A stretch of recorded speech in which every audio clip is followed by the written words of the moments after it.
SM Store, amanah dalam muamalah. Innal hamdalillah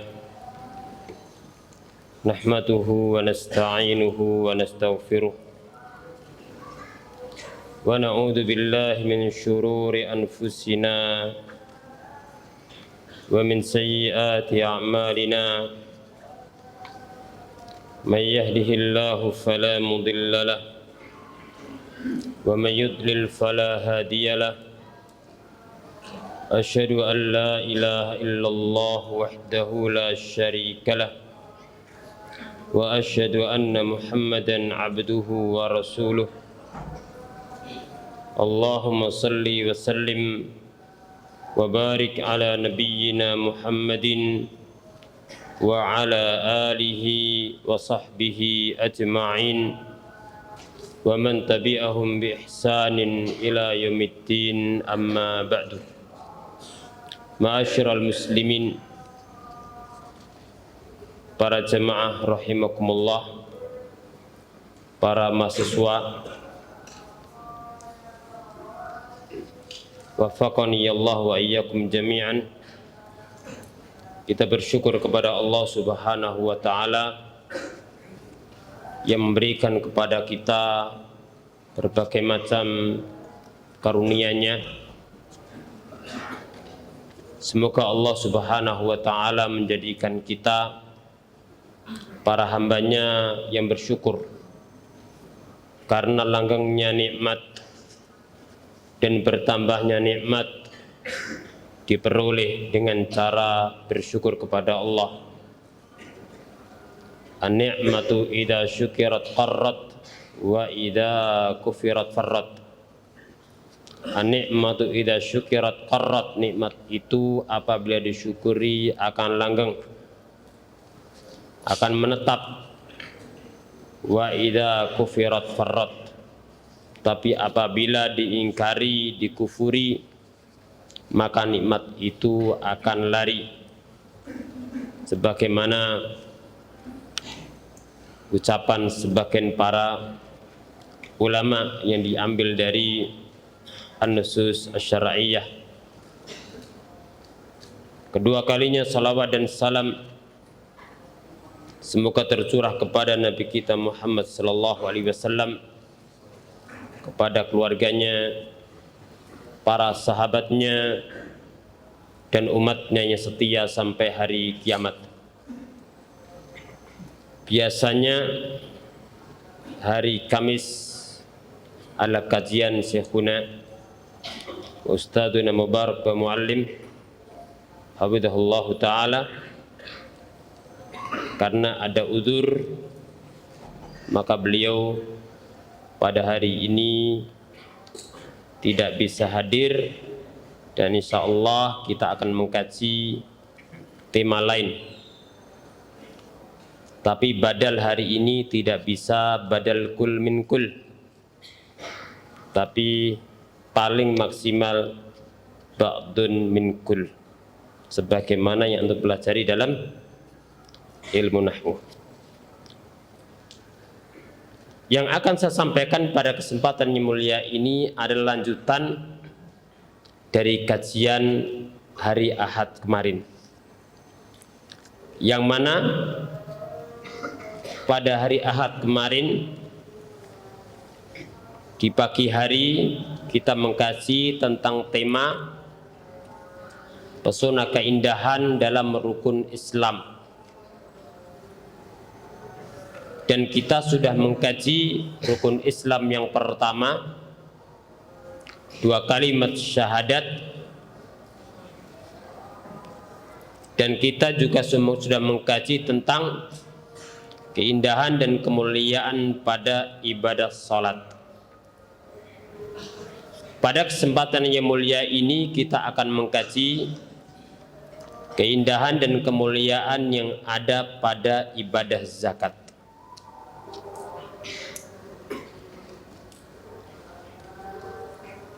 Zakat merupakan rukun Islam yang ketiga. Berarti ini bagian daripada pondasi dalam agama Islam.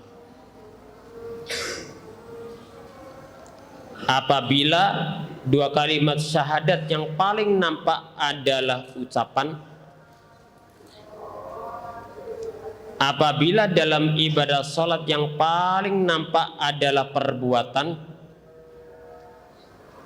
maka ibadah zakat ini yang paling nampak adalah ibadah maliyah, ibadah berupa harta. Kalau puasa, yang paling nampak dan menonjol adalah al-imsak, menahan,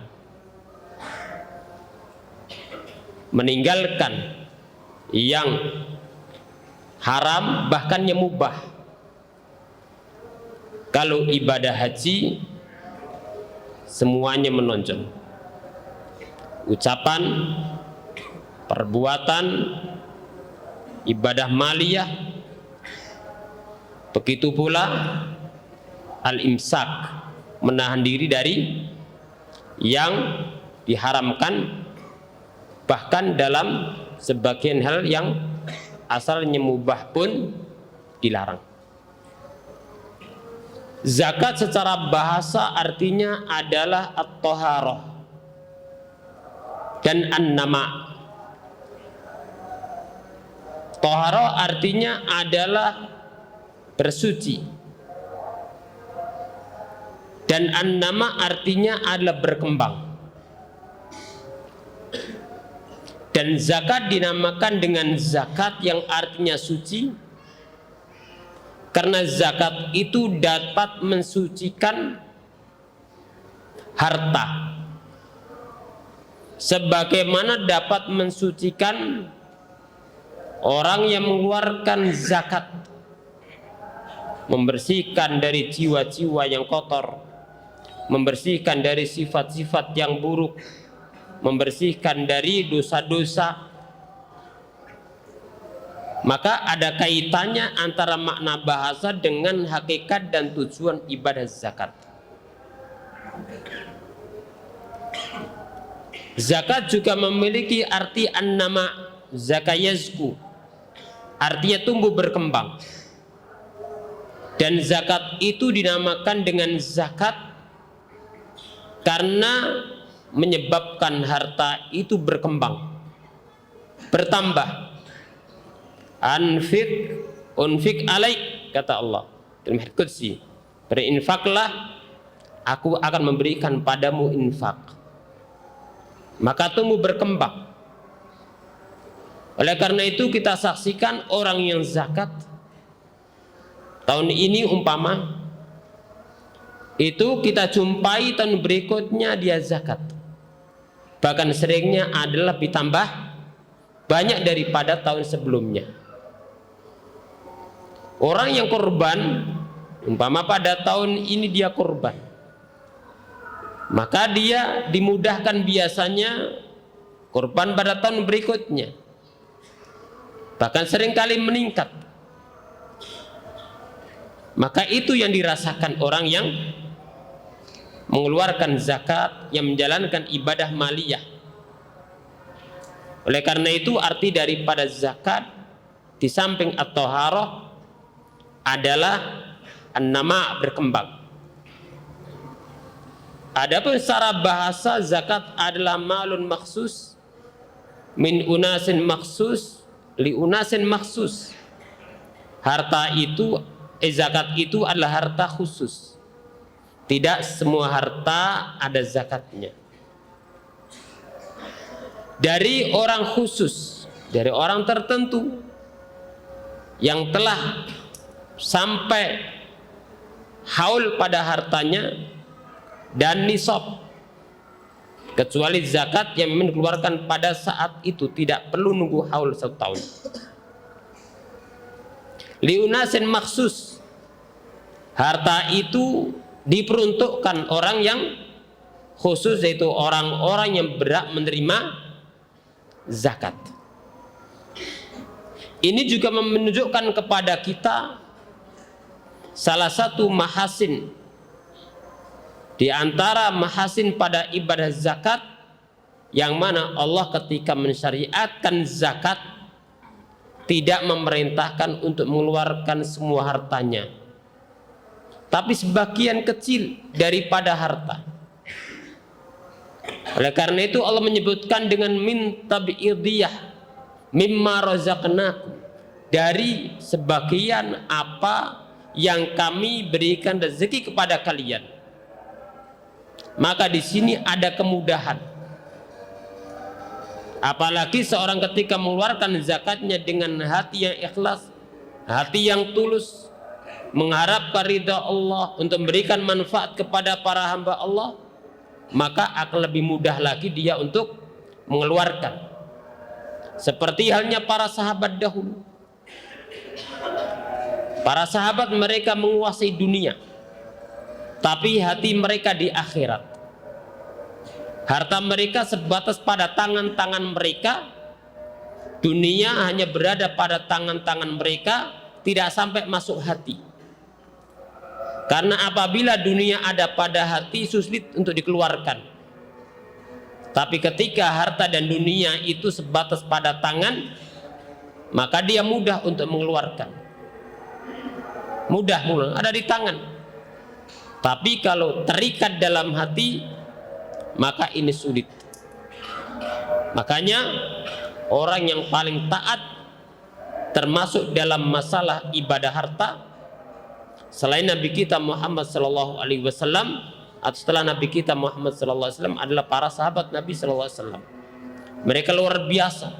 Bahkan yang sedekah sunnahnya lebih banyak daripada ibadah zakat yang wajib. Saya akan sebutkan beberapa hikmah dan faedah daripada zakat yang saya ambil dari Al-Mukhtasar Al-Jami' Ahkamiz Zakah min sahihi al-khabari wal athar wal nazar.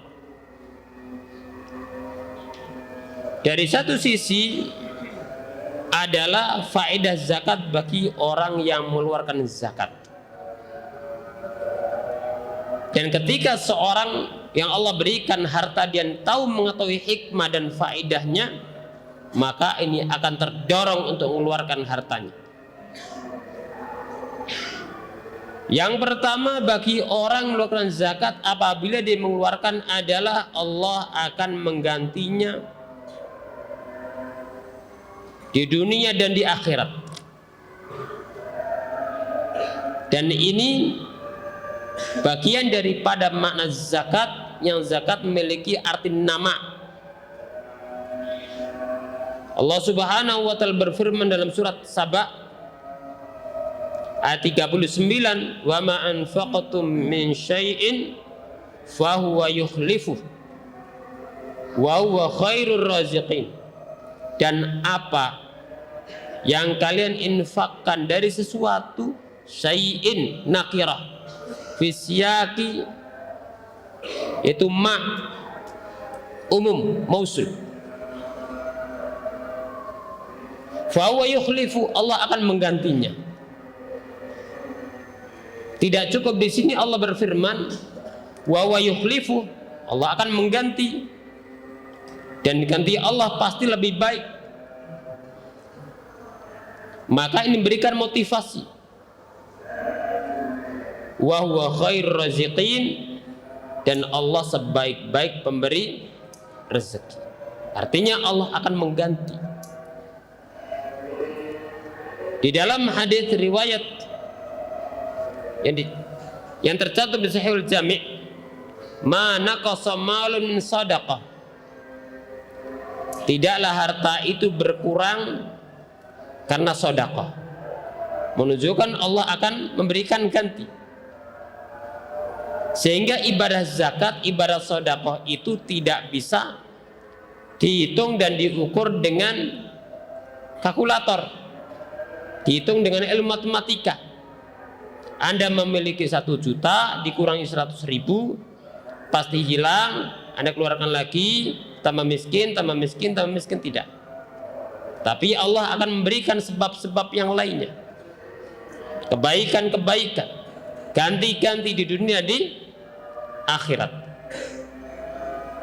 Anfik ya bani Adam, unfik alaik, berinfak kalau anak Adam, manusia, aku akan memberikan infak kepadamu. Dan ini janji Allah dan janji yang dikabarkan Nabi Shallallahu Alaihi Wasallam. Dan Allah apabila berjanji pasti Allah tepati.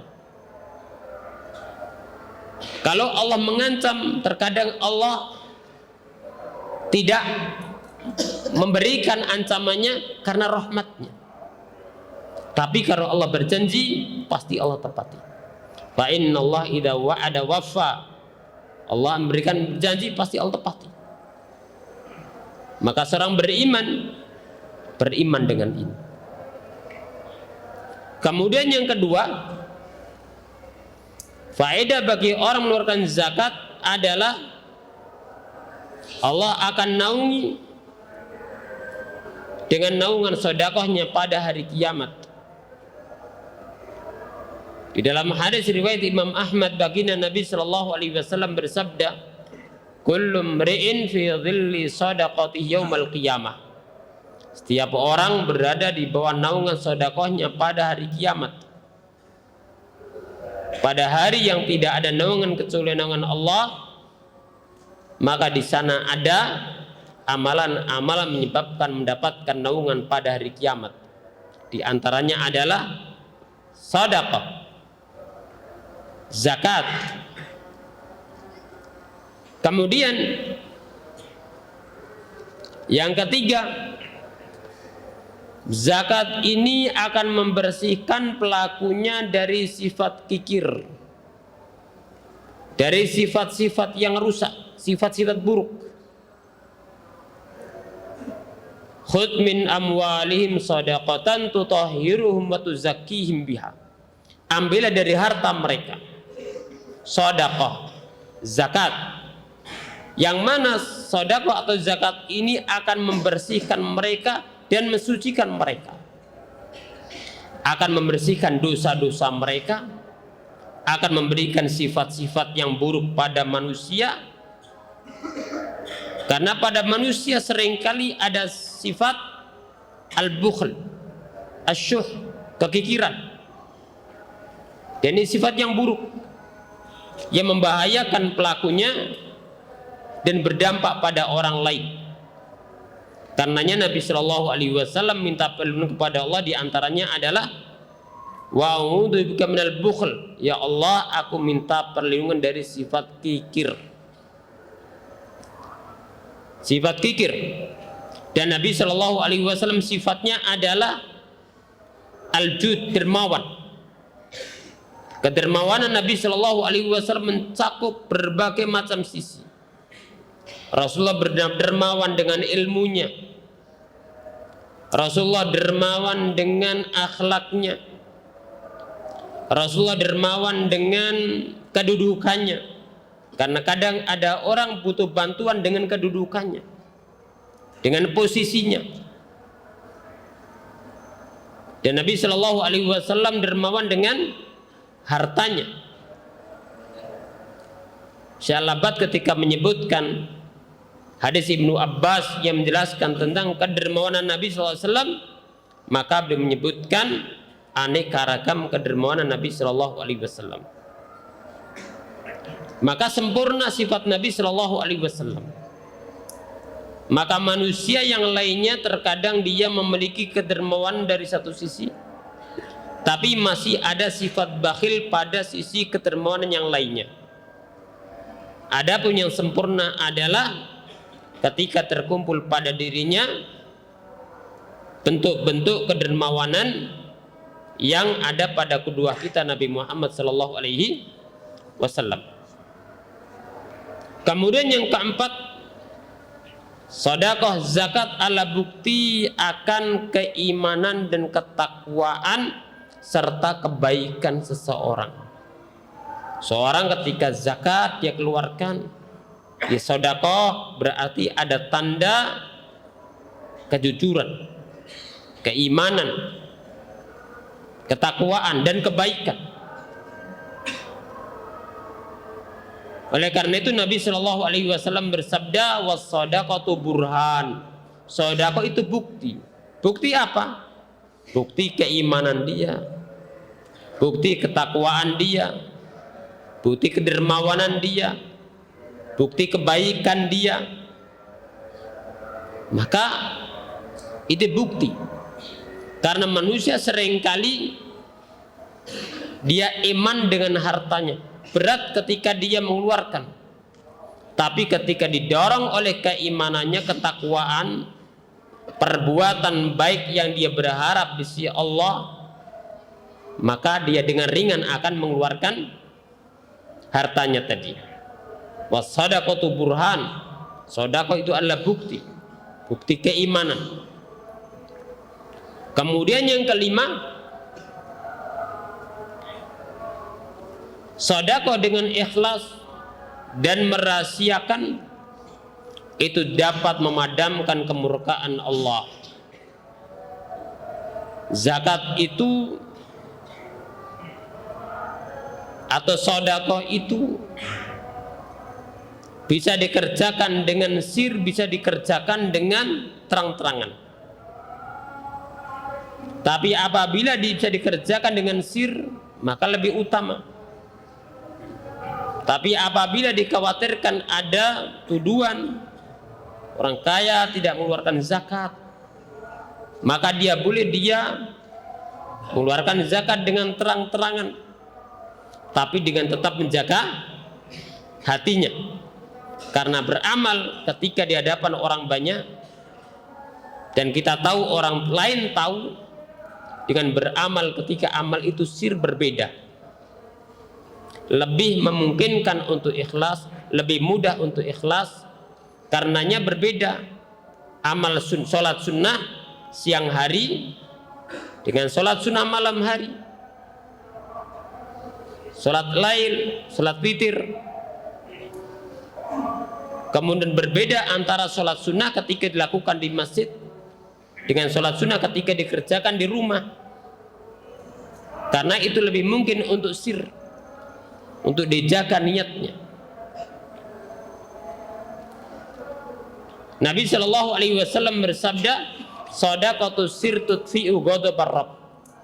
Sedekah dengan rahasia itu memadamkan kemurkaan Allah.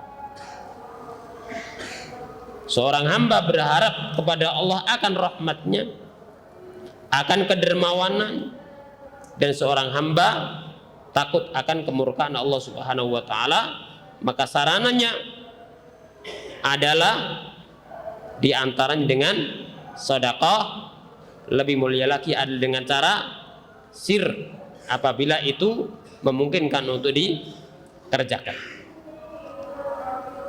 Kemudian yang keenam, bahwasanya sedekah itu salah satu sebab mengangkat mengangkat ujian, mengangkat penyakit. Sedekah. Musim pandemi banyak yang sakit, maka diantaranya perlu sedekah. Jangan nunggu kaya. Sedekah kalau nunggu kaya nggak sedekah tuh. Dan kalau sedekah nunggu kaya, khawatirnya tidak sedekah. Maka yang ada maka diberikan, berlatih, berbuat baik kepada yang lainnya, walaupun sedikit. La tahqiranna minal ma'rufi syai'a, jangan meremehkan kebaikan walaupun kecil, walaupun sedikit. Kemudian di sini al-mu'allim menyebutkan tentang hadis yang diriwayatkan oleh Imam Bukhari dan Muslim, "Dawu mardhakum bis-shadaqah." Obatilah orang sakit kalian dengan sedekah. Yang ketujuh, bahwasanya harta sedekah dapat membersihkan harta. Harta butuh bersihkan. Sebagai sabdakan Nabi Shallallahu Alaihi Wasallam, "Inna hadal bai'a." Nanti saya jelaskan. Apa yang dilakukan sahabat Ansor? Abdurrahman bin Auf, saya akan separuh hartaku untukmu, separuh untukku. Istriku saya cerai satu, nikahilah satu. Itu pun Abdurrahman Auf gak aji mumpung. Oh gitu dah, ya wis gak apa-apa wis. Tidak begitu. Abdurrahman bin Auf tidak mau saudaranya seperti itu, semua hartanya diberikan, tidak mau. Umat Islam harus punya izah, gak boleh minta-minta, haram. umat Islam tidak boleh minta-minta, haram. Nabi melarang.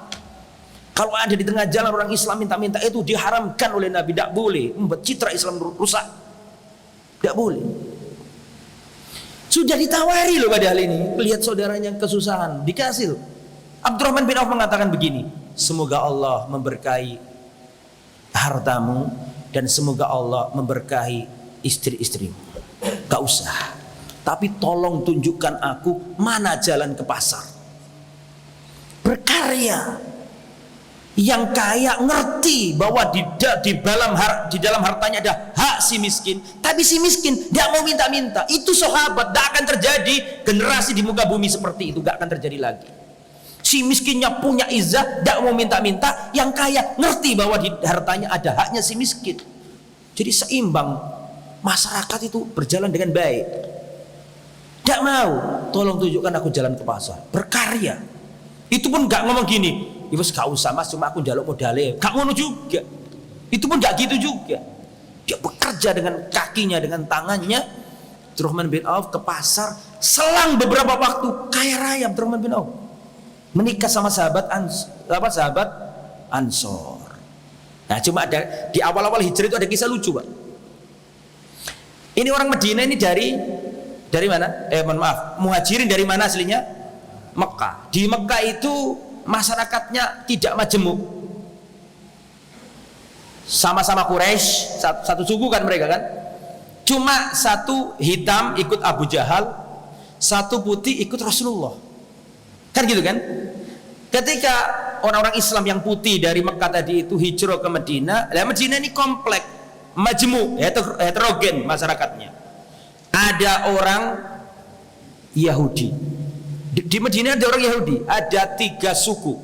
Bani Qainuqa, Bani Nadir, dan Bani Quraidah. Mereka dari tanah Syam, Levan, Suriah, Palestina sana, hijrah ke situ. Karena dulu terjadi perang antara Romawi dan Persia. Bodowo tak ceritanya Pak Ibu. Ya, akhirnya hijrah, diantaranya hijrah ke Madinah ini. Ada komunitas kafir yang benar-benar kafir, Yahudi, non Muslim. Jadi kata kafir itu, ini saya dudukkan dulu. Kata kafir itu bukan berarti, kan sekarang kan banyak digugat tuh kata-kata kafir nih. Ojo ngomong kafir. Nah kalau kita ngomong sama orang non Muslim, orang Nasrani, orang Kristen, hei kafir, ya memang salah. Tapi kalau di ruang lingkup kita untuk membedakan itu tidak apa-apa, sah. Gitu ya, biar gak salah paham. Ya. Ketika kita katakan, ketika kita klasifikasikan mereka itu sebagai namanya kafir, bukan berarti kita boleh mendolimi mereka, gitu loh maksud saya. Tapi namanya tetap nama, itu dalam Al-Quran ada. Oke, balik ke materi. Ada orang Yahudi, ada orang yang berubah jadi Muslim, yaitu Ansor. Ada orang yang masih menyembah patung, ada orang yang ragu-ragu, akhirnya jadi munafik, kan gitu kan? Jadi Nabi datang ke Madinah, banyak manusia, tipenya banyak. Lah, terjadi pernikahan antara orang muhajir. Ini cerita lucu nih yang saya sampaikan di sini. Ada orang muhajirin nikah sama orang Ansor, wanita Ansor. Wanita Ansor ini terpengaruh dengan kebudayaan Yahudi karena di situ banyak orang Yahudi dan orang-orang Arab itu meyakini orang Yahudi lebih pintar dari mereka. Karena punya kitab, punya Taurat, sedangkan mereka kan nyembah patung orang Arab ini. Kan itu kan pada waktu itu. Jadi mengakui bahwa orang Yahudi itu punya ilmu lebih gitu loh. Lah orang Yahudi dulu itu tidak mau mengumpuli istrinya. Ini yang di Madinah loh ya, di Madinah cerita ada riwayatnya. Orang Madinah itu, orang Yahudi itu kalau mengumpul istrinya nggak mau dari depan, bukan dari belakang juga, tapi dari arah samping. Lah ketika orang-orang sahabat muhajirin terjadi silang perkawinan, nikah sama wanita Ansor, ini wanita Ansor ini tidak mau dikumpuli dari arah depan, harus disuruh miring gitu. Akhirnya gegeran, gara-gara urusan gitu gegeran. Datang ke Rasulullah SAW bertahkim, ya Rasulullah begini. Kultur kami wanita Madinah itu nggak bisa dikumpuli langsung dari arah depan, harus ada ihala miring begitu. Akhirnya ditegur sama Nabi, tidak apa-apa. Fa'tu harsakum annasitum, pergaulilah istrimu dengan apa terserah kamu, yang penting pada tempatnya. Mau dari arah samping, kanan, kiri, belakang silakan, tapi pada tempatnya. Paham maksud saya ya? Yang nggak boleh itu ditaruh di belakang. Apa sih ini?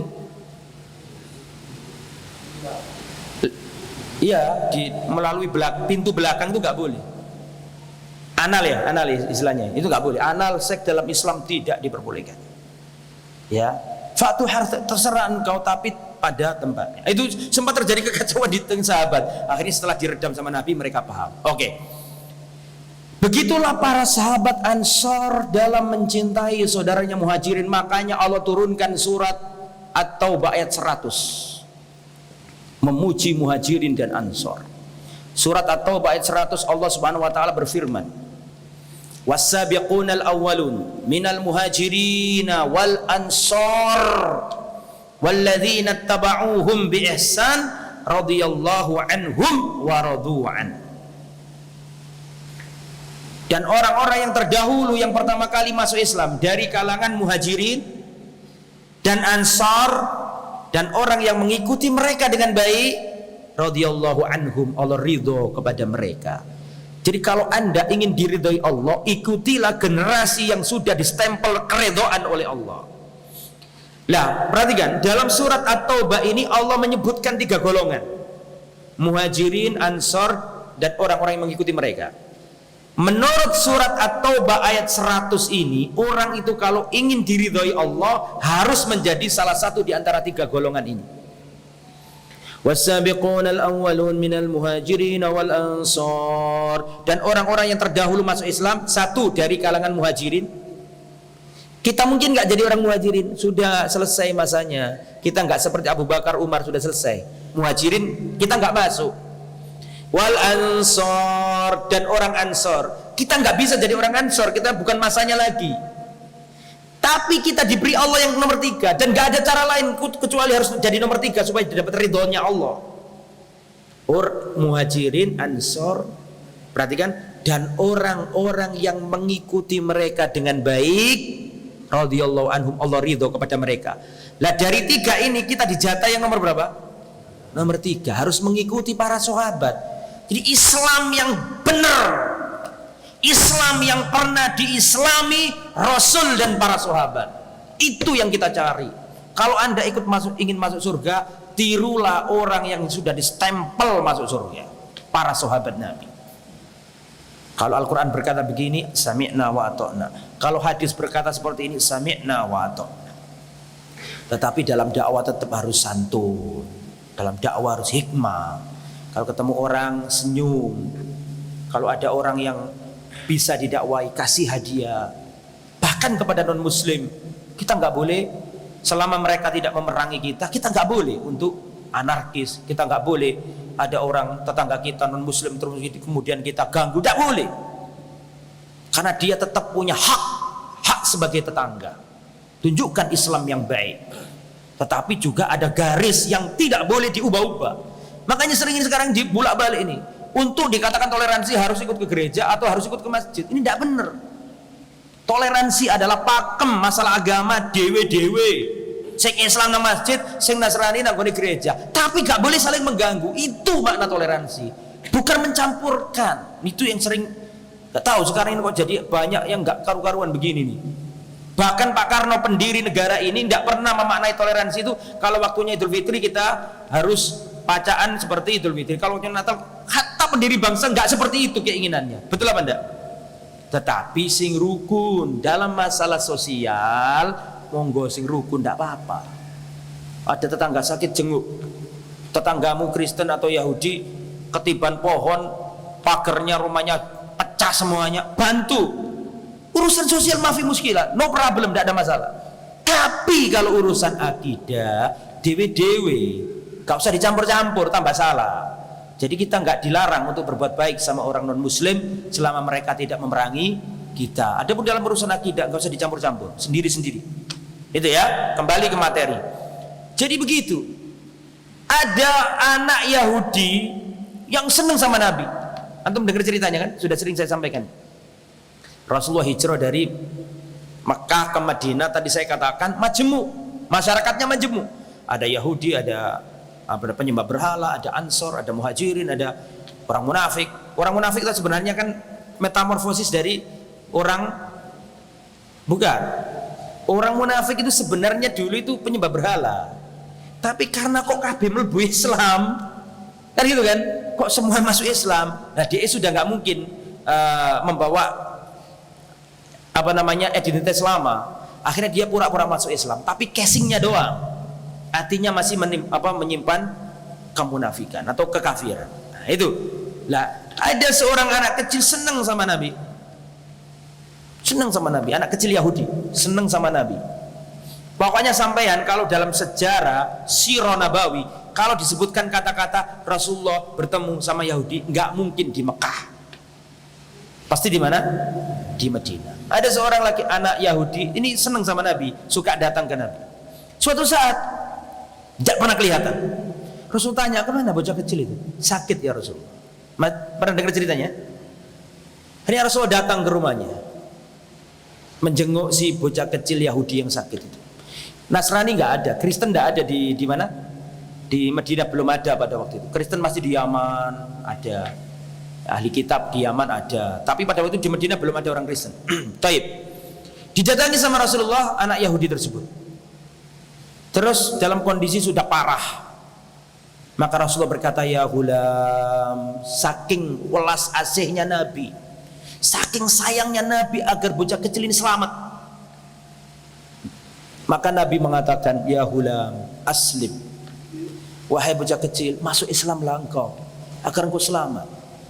Nah, bocah kecil ini takut sama ayahnya Yahudi. Dia lihat ayahnya begini. Antum tahu apa yang dikatakan ayahnya?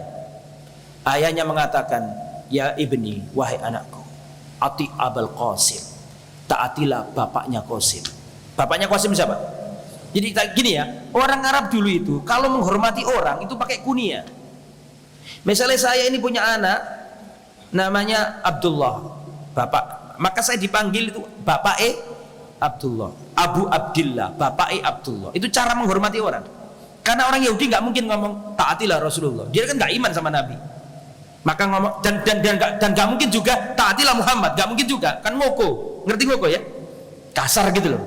Makanya orang Yahudi ini menghormati Nabi dan mengatakan ati abal Qasim, wahai anakku, taatilah bapaknya Qasim. Akhirnya syahadat asyhadu an la ilaha illallah wa asyhadu anna Muhammad Rasulullah, masuk Islam. Rasulullah langsung saking senangnya Nabi mengatakan, alhamdulillahilladzi anjahu minan nar, segala puji bagimu ya Allah yang telah menyelamatkan bocah kecil ini dari api neraka. Jadi kita ini harus ada welas asih dalam diri kita ini, melihat orang lain itu bagaimana caranya agar orang itu jadi baik gitu loh. Jangan ada permusuhan. Makanya di sini nomor 2 ini apa ini? Marhalah itu apa? Al-ukhuwah. Jadi kalau tauhidnya benar, keyakinannya mantap, akidahnya kuat, nomor 2 yang harus kita lakukan adalah persaudaraan. Yang saya ceritakan tadi itu persaudaraan dari sisi apa? Materi. Yang satu pengen ngasih harta, yang satu pengen ngasih ini. Lah ada lagi sisi non materi, berusaha agar saudaranya ini baik. Itu loh. Seperti kisah antara Salman Al-Farisi dan Abu Darda. Bagaimana ukhuwah di antara mereka. Tidak cukup masalah materi, tapi non materi juga, ingin kebaikan untuk saudaranya, begitu maksudnya. Salman Al-Farisi ini dipersaudarakan Nabi dengan Abu Darda. Salman kan muhajirin karena hijrah dari negeri apa? Negeri apa? Persia, Iran kalau sekarang. Jadi Salman Al-Farisi bukan Arab, wajahnya pun bukan wajah Arab. Dia dari suku apa? Dari negeri Persia. Kalau sekarang Iran tuh ngomongnya bukan Arab. Jangan, karena banyak orang salah paham, Iran dikira Arab. Iran bukan Arab, Iran itu Persia. Persia itu bukan Arab. Ngomongnya beda, tulisannya pun beda. Oke, kembali ke materi. Salman Al-Farisi ini pernah bertamu ke rumahnya Abu Darda. Sampai di rumahnya Abu Dardanya tidak ada. Yang ada istrinya Abu Darda. Siapa namanya? Ummu Darda. Abu Darda, Ummu Darda. Ini kacau, awut-awutan bahasa Jawanya. Pakaiannya kucel, tidak berhias lah, gitulah. Lihat Ummu Darda kok kondisinya kayak gini, kok kucel, tidak seger kayak orang Gitulah. Akhirnya Salman ini kaget, kok seperti ini. Istrinya, saudaranya kok seperti ini. Tanya, "Loh kok ada apa dengan dirimu, hai Ummu Darda?" Kata Ummu Darda, "Saudaramu sudah tidak menginginkan dunia lagi."